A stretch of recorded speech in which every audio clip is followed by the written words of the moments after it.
अस्सलामुअलैकुम रहमतुल्लाहि व बरकातुहू। प्यारे बच्चों, हमारा आज का मैसेज है गुस्सा नहीं करना। क्योंकि मोमन का ये शेवा होना चाहिए कि अगर गुस्सा आए तो वो गुस्से को पी जाए, यानी वो गुस्से की हालत को अपने ऊपर काबज़ ना होने दे, बल्कि सब्र और तहम्मुल से काम लें। जी 5th क्लास अपनी माशरती उलूम की बुक्स ओपन करें, जिसका पेज नंबर है 32। Page number 32। हम इसके 3 क्वेश्चन ऑलरेडी कर चुके हैं 5th क्लास, और क्वेश्चन नंबर 4 जो है वो हम कर रहे हैं कि आबो हवा पर इंसानी सरगर्मियों के मनफी असरात कैसे कम कर सकते हैं। आबो हवा पर इंसानी सरगर्मियों के मनफी असरात कैसे कम कर सकते हैं।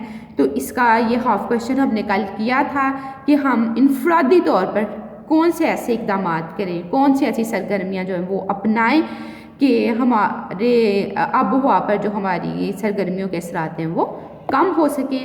आज हम देखेंगे कि हम इज्तिमाई तौर पे क्या काम कर सकते हैं कि हमारी जो है मनफी असरात जो है ना कम हो। ठीक है, तो आए पढ़ते हैं 5th क्लास कि हम किस तरह इज्तिमाई तौर पर मिलकर वो काम करें कि हमारी आबो हवा पर इंसानी सरगर्मियों के मनफी असरात कम हो सकें। हमारे करने के काम क्या है? हमारे करने के काम हमें कारों की बजाय बसों के ज़रिए से सफ़र करना चाहिए, क्योंकि बस में एक ही वक्त में बहुत से मुसाफिर सफ़र कर सकते हैं। ठीक है, सबसे पहले वाले जो पॉइंट है इसमें क्या कहा गया है कि हमें कारों की बजाय बसों का इस्तेमाल करना चाहिए। क्यों? क्योंकि आप बस में बहुत से मुसाफिर एक साथ सफ़र कर सकते हैं।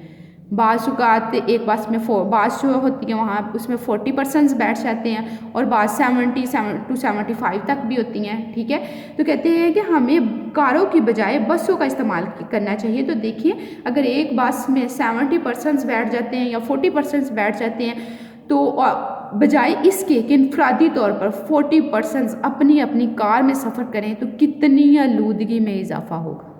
और अगर हम सब मिलकर एक बस में सफ़र कर लेते हैं, ठीक है, वो तो क्या होता है कि बहुत सी आलूदगी हम जो है वो कम कर सकते हैं और हम अपने आबो हवा को साफ रख सकते हैं।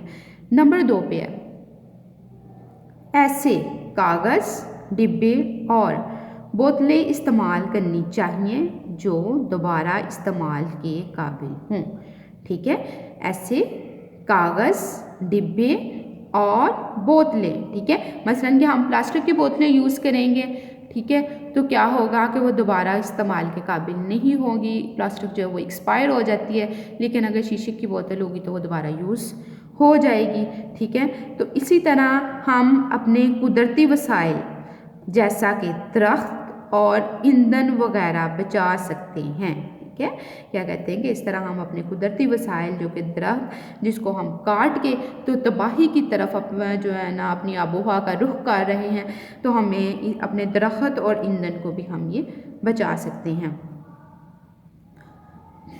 नंबर 3 पे है, हमें तवानाई के हसूल के लिए गैस, कोयले और तेल की बजाय क्या है? गैस, कोयले और तेल की बजाय शमसी तवानाई। ठीक है, कौन सी? शमसी तवानाई। हवा और पानी का इस्तेमाल करना चाहिए। पानी से भी जो है वो तवानाई पैदा की जा सकती है, बिजली पैदा की जा सकती है। ठीक है, और इन चीज़ों का इस्तेमाल करके और सूरज शमसी तवानाई यानी कि हम सूरज के ज़रिए भी आपको पता है तवानाई पैदा कर सकते हैं, बिजली पैदा कर सकते हैं। और ये बिजली पैदा करने का सबसे सस्ता ज़रिया और साफ़ ज़रिया है। तो कहते हैं कि हमें गैस, कोयले और तेल की बजाय शमसी तवानाई, हवा और पानी का इस्तेमाल करना चाहिए। इस तरह हम आबो हवा पर मनफी असरात को कम कर सकते हैं। ठीक है, हमें ऐसे प्लांट नस्ब करने चाहिए जो